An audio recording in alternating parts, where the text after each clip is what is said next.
and thank you everybody for joining us. We've got a number of objects for you, other than the ones on the magazine article.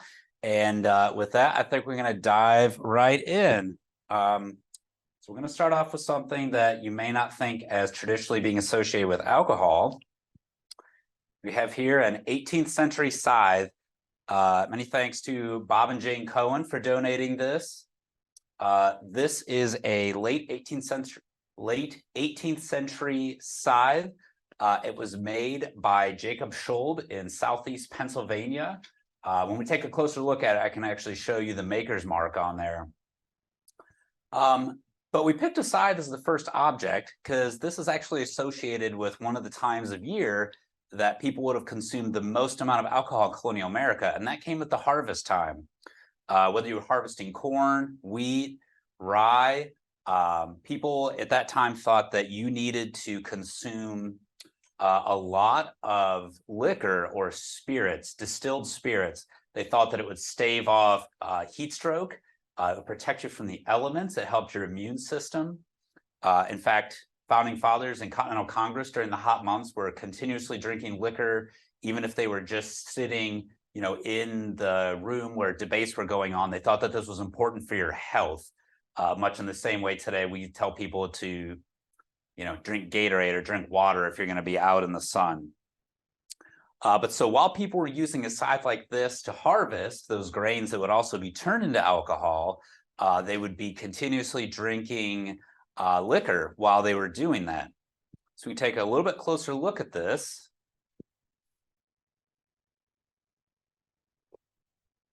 Okay, let me get this up here so you can see that maker's mark. So there's that I Scholb. That's for Jacob Scholb.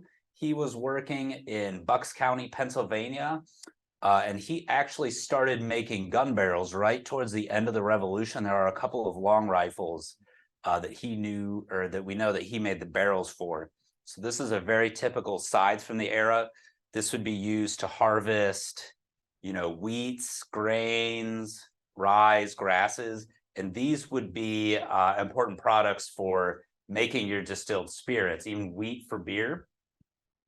And depending on where you were living in colonial America would really depend on that type of liquor that you would have. If you were closer to the coast, you would be drinking rum.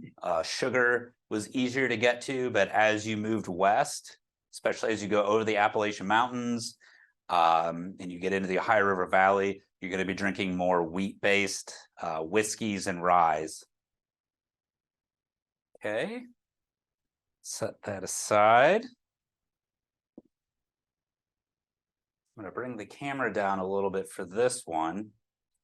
And again, another object that we may not think of as being related to alcohol. This is a very recent acquisition. Let's see if I can get this lighting a little better for you. There we go. This is a portrait miniature of Archibald Campbell. He was an officer in the 71st Regiment of Foot, and very briefly, his military background.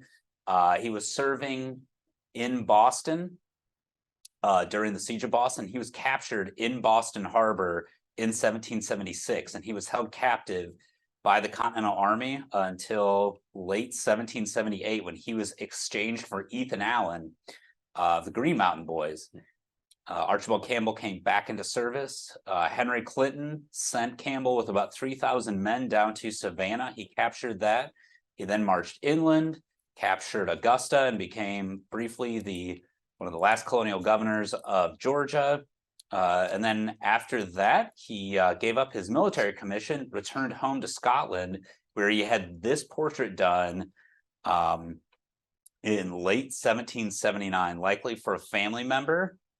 And then after that, he returned to Jamaica, where he became the lieutenant governor in 1781. And then in 1783, he became the governor of Jamaica. So what does this have to do with alcohol? Alcohol production was actually one of the main staples of Jamaica. Jamaica was the most important colony in the British Empire at that time. A little later, India would take over as the most important colony. But Archibald Campbell would have been in charge of Jamaica, which was the largest sugar producer in the world. And a lot of that sugar was turned into rum. Sugar is sometimes likened to the oil of the 18th century because it was such a staple product and it really fueled the alcohol trade. Again, if you were on the East Coast, you would be drinking rum that was either made in Jamaica, and rum is made from a byproduct of sugar production, molasses. So this is a way you could sell the sugar for, baking, candy, sweeteners, but then you have that byproduct that then you're also turning into a profitable product. So Archibald Campbell really became a prominent figure in British society for being in charge of that. And he is today buried in Westminster Abbey. And he was a very large figure in the late 18th century.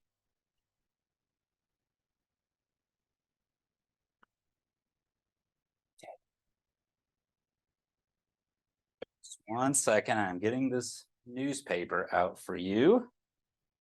Okay, so we are looking at a copy of the Pennsylvania Gazette from July 26th, 1759.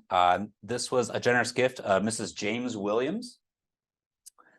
We can find in this newspaper, if we go back to the classifieds, so men like Archibald Campbell would be in charge of rum and sugar production.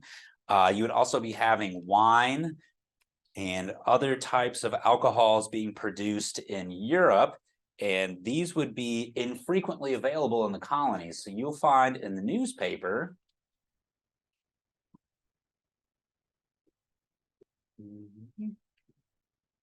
your patience.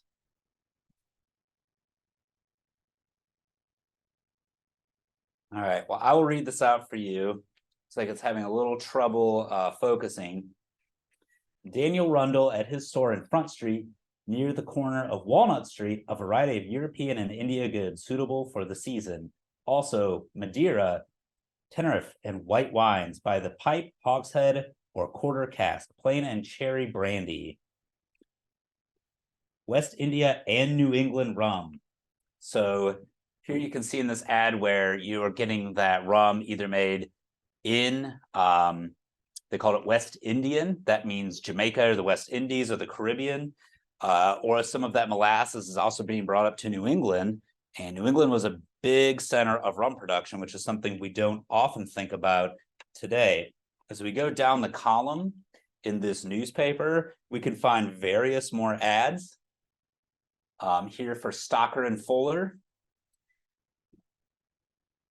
They're selling a variety of India and European goods suitable for the season. Also, choice Madeira, wine in pipes, hogsheads, and quarter casks. So they're advertising these different amounts. So as you would read the newspaper, you would see the types of things that have been coming into port. In a city like Philadelphia, you would have a lot of different types of alcohol available to you, but you would also have these different amounts. So when they say a pipe, cask, and quarter cask, they're telling you that you can really come in and buy a bottle, a small barrel, or a large barrel. So when you go into the store, you'd have to decide the amount that you'd like to buy. So let me get this to the side. So when you come into the store, the shopkeeper is going to have an implement like this. This is a pewter wine funnel. Many thanks to the Alabama Auxiliary for this. This is a probably second half of the 18th century wine funnel. So this would be used, these importers in Philadelphia, Boston, Charleston, larger coastal cities, they're going to be getting their alcohol, by the barrel full, the quarter cask, and they'll have a spigot on it, and it will be coming out of a funnel just like this, and they'll be using this to fill. People could bring their own containers. They would also be filling bottles on site. They might be filling smaller barrels to send out. Things like this could also be used in the home. Individuals, especially running larger households, are going to be buying their alcohol by the cask. So they'll be taking full barrels home, and they'll need to then put that into smaller containers to bring out to parties or the dinner table.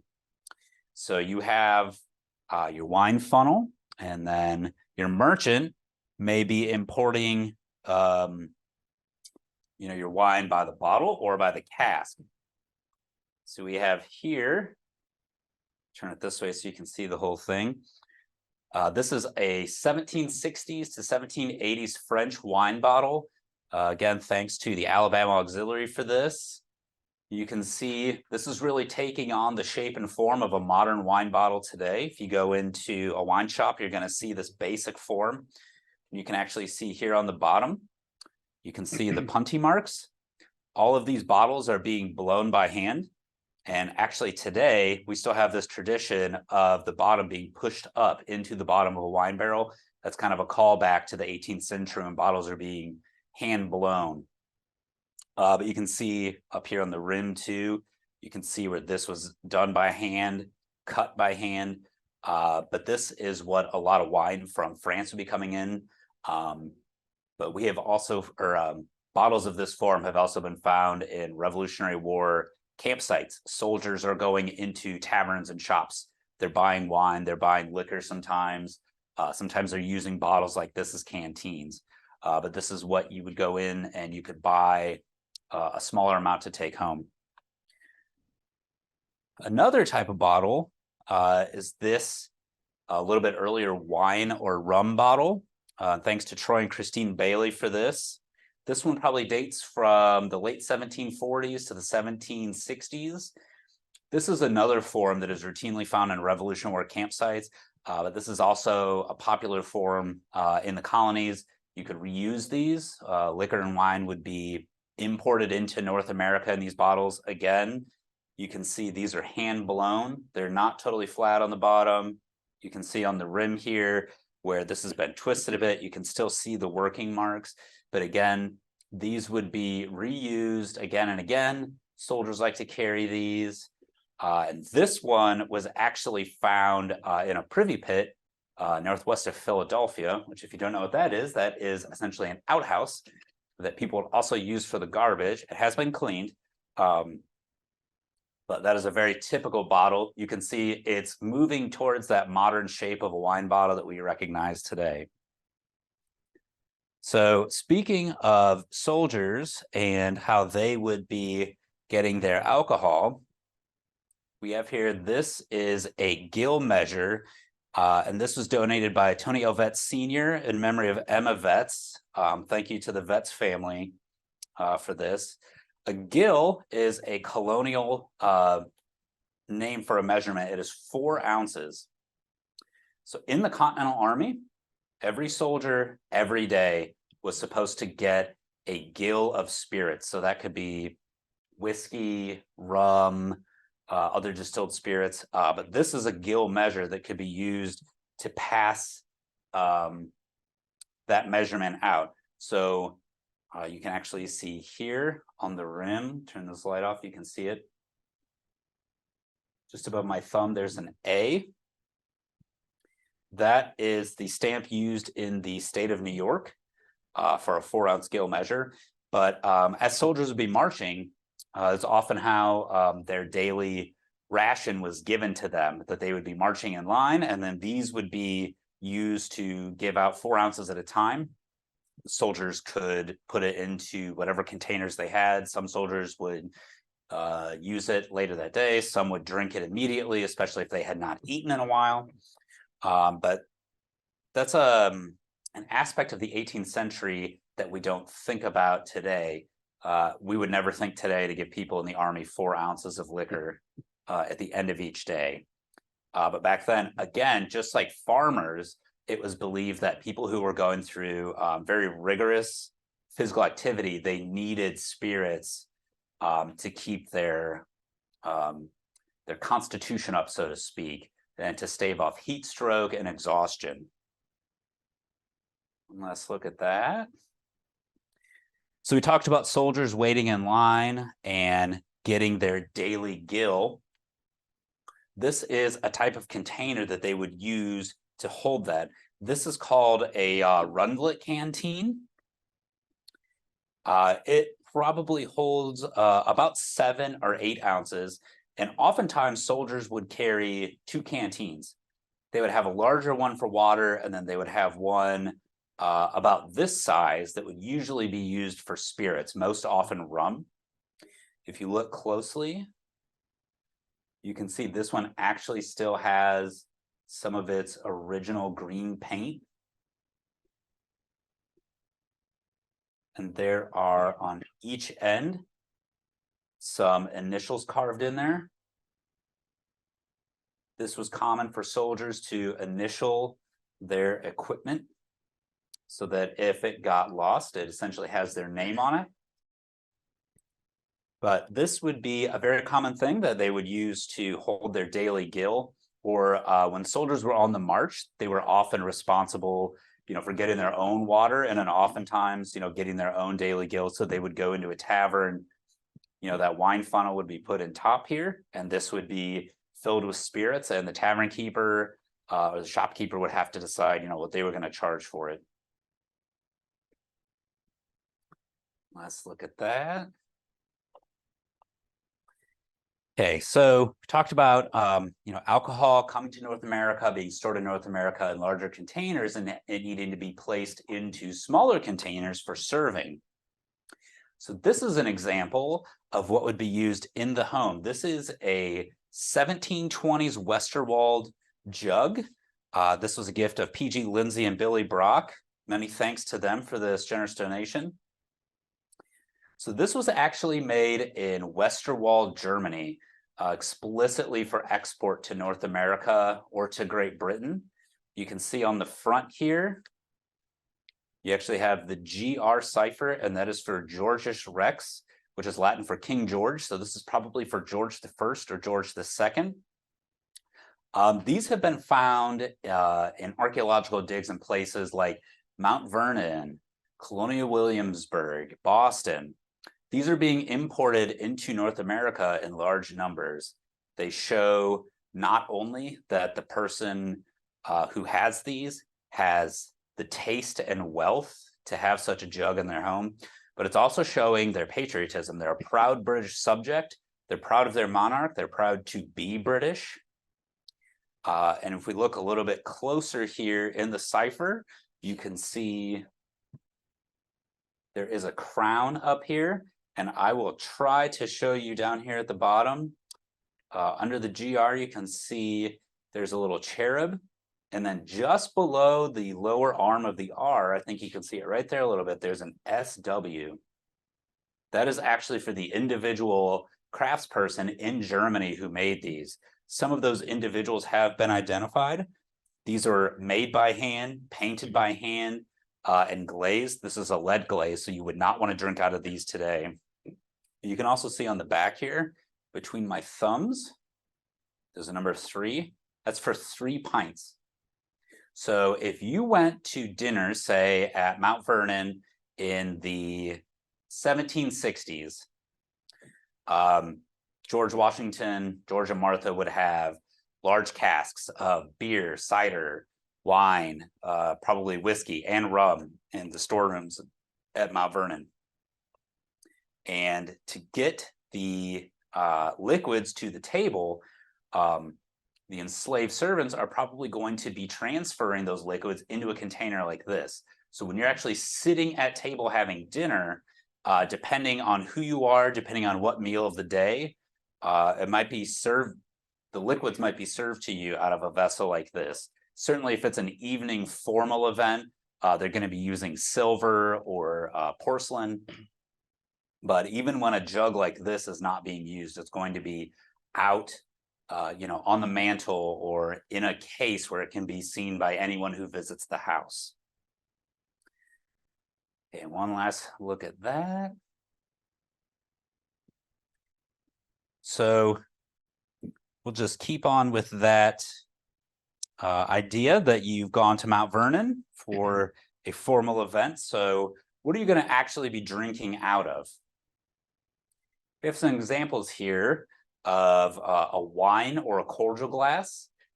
This probably dates from the 1750s to 60s. Once again, many thanks to the Alabama Auxiliary for this.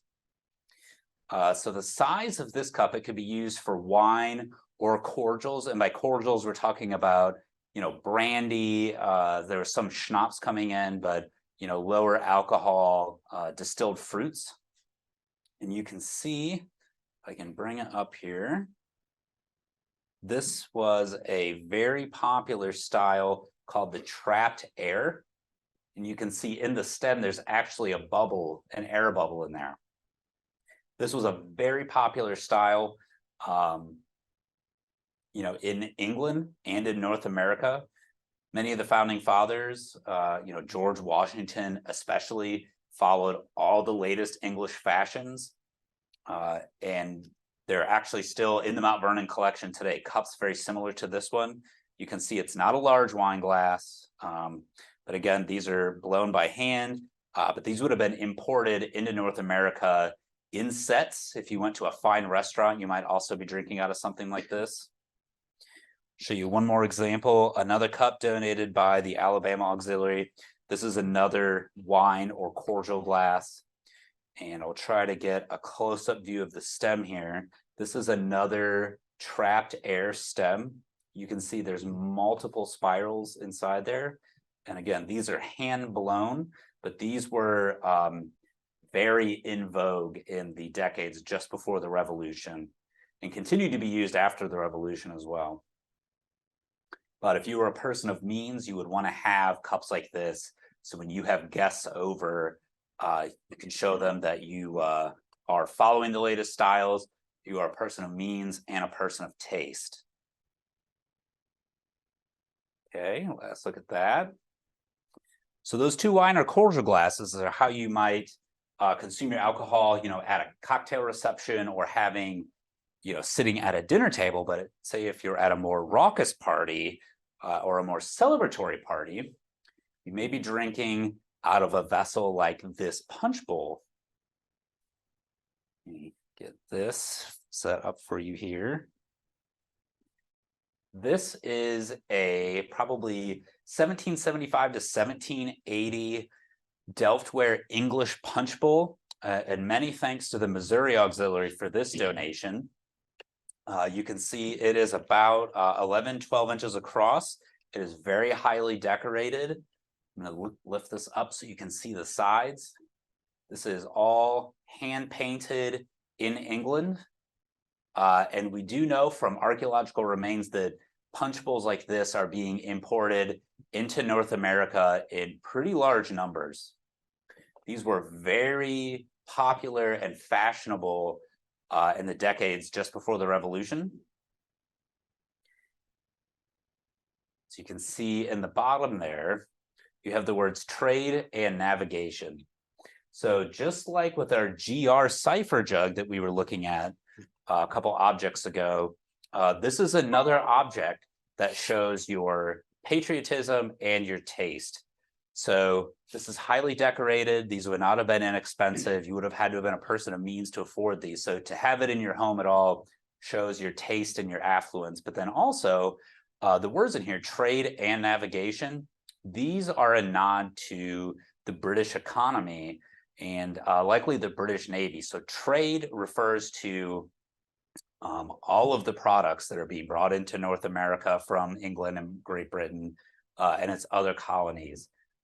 People who lived in the British Empire, including colonists in North America, they believed they were part of the greatest civilization that had ever existed in human history. They believed they had more luxury, they had more safety, they had it all. They could go buy coffee, tea, they could buy products like this. So they would toast to things like trade. And navigation likely refers to the Royal Navy and the fact that these merchant ships could travel the sea safely. And it may also be an allusion to the Navigation Acts of the late 17th century. These were acts that set up the mercantilist economy between Great Britain and its colonies.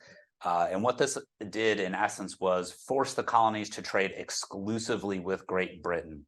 This would actually become a big sticking point of the Revolution, that a lot of the colonists wanted to trade freely with other countries. But in this punch bowl prior to the Revolution, colonists would have been toasting these things. And so this is a punch bowl, but it is not used like a punch bowl like we would use today. You can see as I hold it in my hands, it's pretty big. It is like a very large soup bowl, but people would actually drink directly out of this. So the host of the party would fill this halfway up with rum and then probably top it off with wine and then probably put some sugar in it and maybe some fruit juice. And the host of the party, the gentleman of the house, would start off with a toast to George III, the king, may he reign forever, cheers. And then he would pass it off to the next person and they would cheers Queen Charlotte and the royal family. And then it would go on and they would cheers the prime minister. And then they would go through all the members of parliament and they would go on to other government ministers and the colonial governor, and they just keep working their way down until they're trading things like to the Royal Navy and to the tea we drink. And the bowl would just keep passing around the room and they would just keep cheersing until nobody could sit in their chair anymore. And they would keep refilling it. But this is a very popular way to hold a party and communicate a lot of aspects to your neighbors about your station in life and your beliefs. Okay, one last look at that. Okay, so let's say you're not at a affluent party. Maybe you're on the frontier or you're a farmer. This is the type of vessel you're going to be drinking out of in the home or even at a more rural tavern. So you can see this is a wooden stave tankard. Many thanks to Dr. Kent Gregory for this donation. You can see this is just a simple bottom with wooden staves and bands on here to hold this together. This is a very simple tankard. This could be made by most craftsmen of the era. So these could be made at home, but this is going to be used by more working class or laboring class people.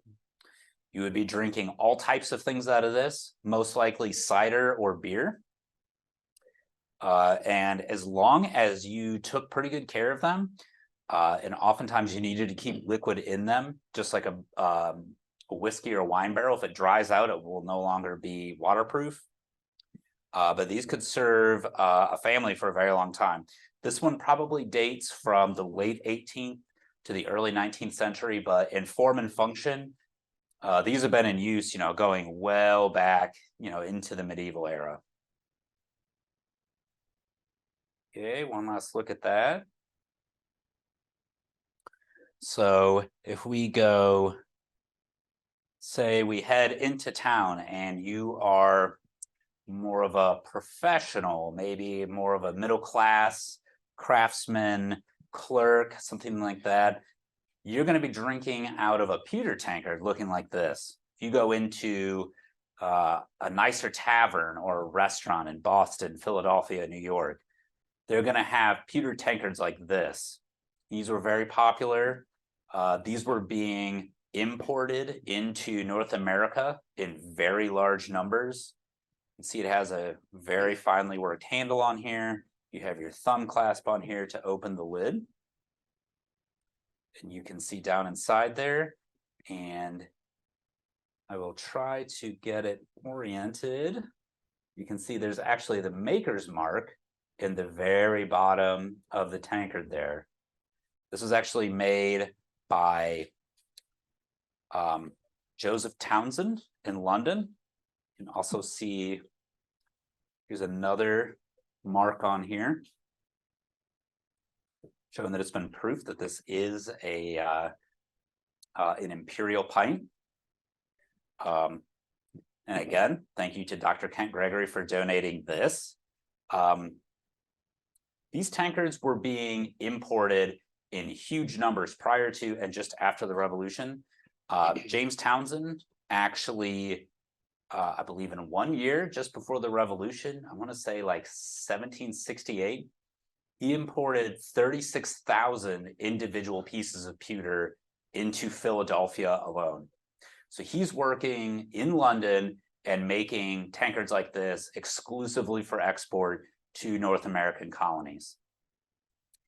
These would have been highly sought after, from the years of the Revolution, from 1774 to 1783.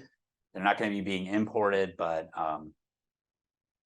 pewters like James Townsend survived the war, and he actually made a visit to North America just after the Revolution. From 1784 to 1786, he made a tour from Nova Scotia down to Charleston, where he was trying to reestablish his pewter trade. So this would have been a very common form to be found in North America. But again, these would be oftentimes used to drink cider, beer, even grog. Grog was a mixture of whatever the house had available, so to speak. Rum, beer, cider would all be mixed together. One last look at that. Okay. So you're still drinking cider or beer, but you're in a little bit upper class house. 1 second, let me take the tag off of this for you all. My apologies. This is a 1748 silver tankard. So you can see it's very much the same form as the pewter, but again, this would be if you're in a very fine home, Mount Vernon, Monticello, if you're in a large city, Boston, Philadelphia, New York, and you're in a fine restaurant, you would be served out of a sterling silver cup like this one. You can actually see on the bottom here, we have the silver proof marks. This one has also been, turn this light off. It was very popular to monogram your silver. It's difficult to see, but there are initials there. So again, this is an imperial pint. But again, this is how you would be drinking your cider or beer. Now, when you think about the differences of the types of alcohol, in that era, cider or beer, if that's all you were drinking, you would not be considered intemperate. So Dr. Benjamin Rush, who was a Surgeon General of the Continental Army, signed the Declaration of Independence, as considered a founding father. In 1784, he penned what is considered one of the first temperance movement pamphlets, and he talks about the dangers of drinking alcohol. And when he talks about that, he is specifically talking about distilled or spirituous liquors. So he recommends that farmers, working class people, really people of all classes should not drink whiskey, rum, anything like that, but that they should drink fortifying beers and ciders. They have nutritional value, as he argued. They're good for you. They help keep your energy up, but they're not going to dull your wits, as he would say. And he was actually one of the first individuals to identify that alcoholism was a disease rather than a social failure. So Benjamin Rush would recommend that you only drink your cider or beer, or if you wanted to abstain from alcohol altogether, set this aside quick, you could enjoy tea. So here we have, thanks to Ian Cunningham, we have a tea caddy. And I'm not going to tip this up too much. But you can see this is a box with a lock on it. It is very finely veneered. This one probably dates from 1780 to 1820. This is a very common style for that era. So what does a lockbox have to do with tea? So if we open it up, you can actually see that there are multiple chambers in here. So if you were going to have somebody over for proper tea, you're going to want to have a tea caddy like this, and you're going to want to have multiple chambers for multiple teas. You don't know what people like. They might like a dark tea. They might like a green tea. They might like a white tea. They have different flavors. You also have in the middle here, if you wanted to make your own mixture, you could take 1 scoop of this side and 1 scoop of this side. This was a very proper thing. The art of tea drinking was a very important part, especially, in upper society, to know all of the etiquette, all of the proper manners.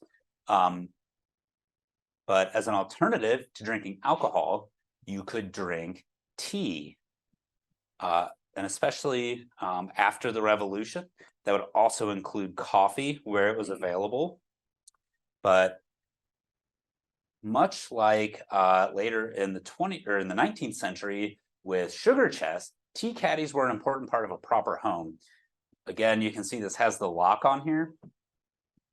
If you had servants who were working in your home, or you had strangers coming in, many people did business out of their homes. If you have a precious commodity like tea, you're going to want to lock it up. This also communicates, again, like the punch bowl and the GR jug, to have something like this in your home communicates that you are a person of status and wealth and taste, and that you are up with the latest trends. So if you are abstaining from alcohol in the era and you want to drink your tea, you would bring your tea caddy out, you would pick your tea, and you would prepare your water and serve your hot water on the table in a Chinese export teapot, much like this one. Many thanks to the California auxiliary for this. This is a teapot from probably the 1740s to the 1760s. These are being produced in China in the 18th century explicitly for export to Europe and North America. And these were highly in vogue prior to and after the revolution. The first commercial ship to leave what became the United States after the Treaty of Paris was actually sent to China to pick up porcelain, actually for the Society of the Cincinnati. But teapots like this, you can see, let me focus on here. This pattern around the spout is called the rosette, the four-pointed rosette. This is a very popular motif in Western culture, going back all the way to the Roman Empire. You'll see this in a lot of medieval churches. You still see it today in a lot of architecture. But these merchants who are importing teapots for consumption in North America are writing to their Chinese counterparts saying, these are the types of things that my consumers want. So you can see inside there a little bit.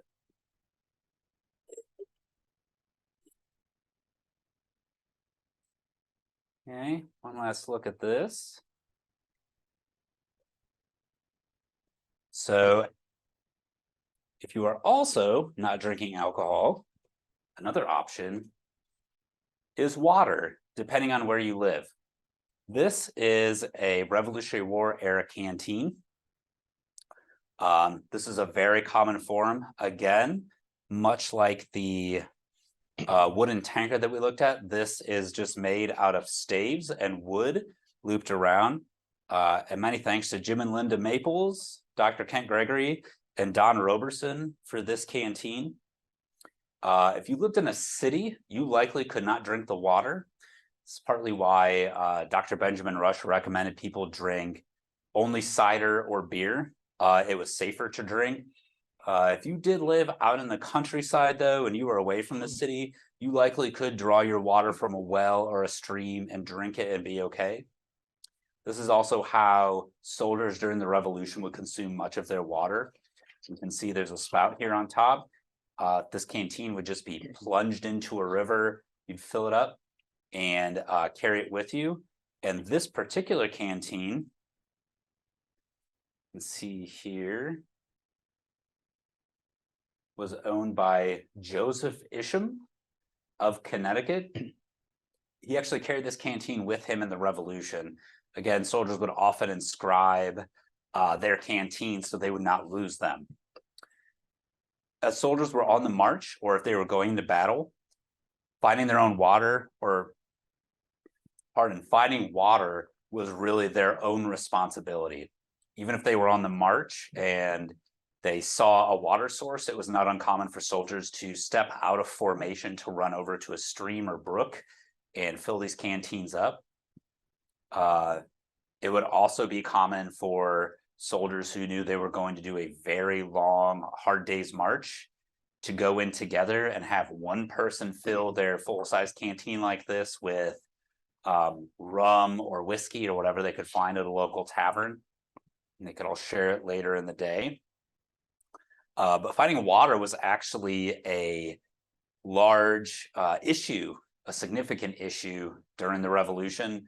Soldiers, as they had to find their own water, would have to sometimes dig wells, and they would have to carry water with them wherever they went. So if they did see it, they would often fill their canteens. During engagements, soldiers would often fill a canteen just like this. And this one holds probably just under 2 pints. If you were engaged in battle and you're holding this canteen, and whether it's full of water or spirits or cider, whatever it is, you know, when you think about like the battles of Long Island, the battles of New York, you might be on the move for days. So if you're going into battle, if you're going to go on guard duty, you want to make sure your canteen is full. You need to always carry a canteen on you. You never know when you're going to come across a tavern or a shop selling spirits or alcohol, or you're going to find a river. So one last look at that.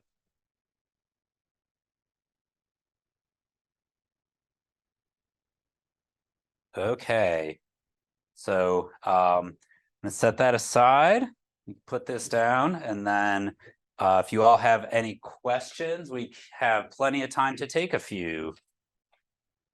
Question about the glass bottles. Yes. What quality was that glass? Was it very low, poor quality? Was it better quality, or did it vary with what they were putting in it? It depended what product was going in it, and then it also depended where it was made. So these 2 bottles, let me grab these quick. Thank you. So your French wine bottle, you can even see when I'm holding it here, you can see that it is flame polished. It's a nicer looking bottle. This is coming out of France, so this is coming out of a higher production center. There's going to be wine going in it. The product in here is going to be more expensive. This is likely produced possibly in North America or in England, and this is going to have rum, maybe gin in it. So much like today, you buy a nice bottle of wine, it's going to be in a nice glass bottle. You buy cheap liquor, it's going to be in plastic. It's the same thing in the 18th century. Yeah, I was just wondering if they annealed the glass or just you got what you got. It's just, again, it would depend where it's being produced. I would think in France, places like that, maybe like nicer, you know, rum distilleries in England might be annealing the glass, but I mean, you're likely looking at just, you know, hand blown, and then very quick annealing process. But this one did survive being buried for a few centuries, so it is quite stout. And I will say this bottle probably weighs about half as much again as this bottle. So this is a finer glass. All right. Well, it doesn't look like I see any other questions at this point. So thanks everybody so much for joining us today. As I said, this is a quarterly event, so look out for the next one in January. We haven't set a date yet, but we'll be letting you know soon. So, and also check out the latest edition of the SER magazine that has the print article version of this presentation. Thank you so much. Thank you, everybody.